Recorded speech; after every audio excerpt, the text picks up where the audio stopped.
confessions to share with you today.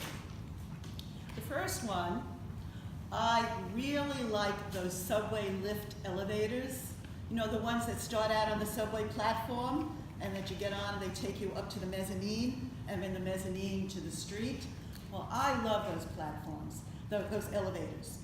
Last Monday, I was running to catch one of them, and I saw someone getting in, and the door was opening, and I ran and I yelled, "Hold it, hold it!" And this man held the elevator for me, and I stepped in, and I caught my breath, and I looked around, and I thought, wow, I'm in the elevator. My second true confession, whenever I do that, I feel guilty.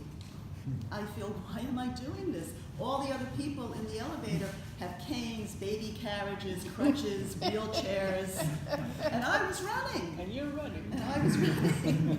So I feel pretty bad about that. And my conscience starts to act up, and my guilt, and I start to confess to the people in the elevator who would listen to me. And I say to them, you know, I can run, but I can't climb steps. And as I'm doing my confession, I'm giving it to the man next to me, turns around and he says, "Lady, I know just what you mean. I'm so old that I don't take the steps anymore either. I always take the elevator." So I looked at him, and I'm looking at him, he doesn't look so old.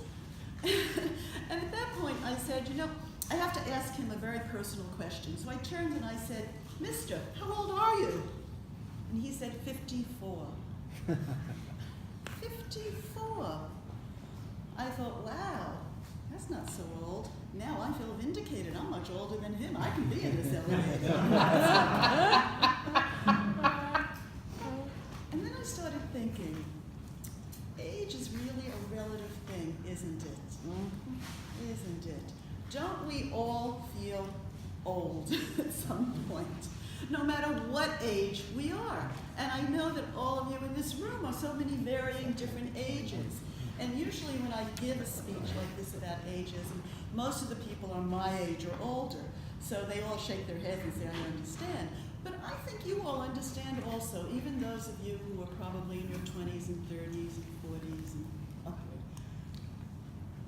Mr. Toastmaster, SEC Rough Riders, and most welcome guests. What is it about this age thing? What's happening in our culture that we're so obsessed with thinking that we're too old, no matter what age we are? I have a client, she's 39, and she said to me the other day, you know, Renee, I have to get another job before I turn 40 because no one will hire me, I'll be too old. Oh, gosh. Right, Margaret, oh God, that's what I said. I didn't say it because I couldn't say that professionally, but I thought that, oh my gosh, that's terrible. And then I had a client who's 28 who came in and said to me, you know, I'm feeling so old today, I really will be 30 soon. I can't believe it. Wow, so what is happening? I think what's really happening is that this ageism is influencing us, the stereotype of ageism. And I like to call it, what we all seem to be guilty of, is this ageism syndrome. It's the syndrome of ageism. That affects everyone. It doesn't matter your age. It doesn't matter if you're in your 20s, 30s, 40s. We all feel that age is creeping up and that we're getting old. So since I have so many clients who come to me and are spouting this age thing and saying they're too old, I decided that I really need to come up with some kind of a program or some kind of a process. So I've come up with something really simple. It's called the 3 A's. AAA. Can't forget that. It's about alertness, awareness, and acceptance and activity. I think I just had 4 A's. I combined them. Yeah, I had 4. Thank you, Audrey, for counting for me. So I have the 4 A's, but they combined and they kind of overlap, so they look like 3. So the alertness and the awareness, they kind of go together. And I ask all of you what I ask my clients to do. Think about when you start to fall prey under this influence of this ageism syndrome. And by the way, ageism is the only ism that is still acceptable. You know, all those other isms are no longer PC. So we can make fun about people getting older. It's okay. We can make fun of ourselves about us getting older. That's okay. But really, it's not okay.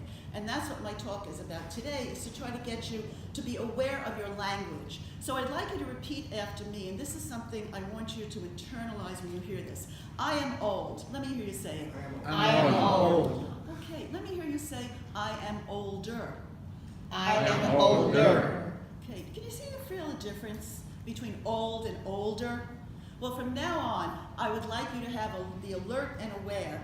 And when someone says to you, I am old, or when you say, I am old, and then go on with something about why you're old, think about not old, but older, because aren't we older every day? Yes.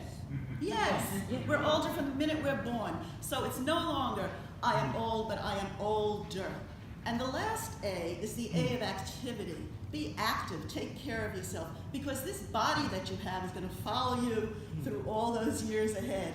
And they're saying that most of us are going to be living into our 90s and into our 100s and even beyond. So take care of this body, be active, eat well, sleep well, and laugh a lot. Energize yourself with the activity of good belly laughs at least once a week. Can you promise me you'll do that? Because Yes. I want all of you to be healthy and active, and to defeat this ageism, to refute the whole possibility of this ageism syndrome. Get out there, show them that age is really not a number, but it's a number how you function. It's not chronological. So how are we functioning today? Let me hear it. Amazing. Are we okay? We are not old, we are what? Older. Older. Let me hear it again. Older. One more time. We are Older.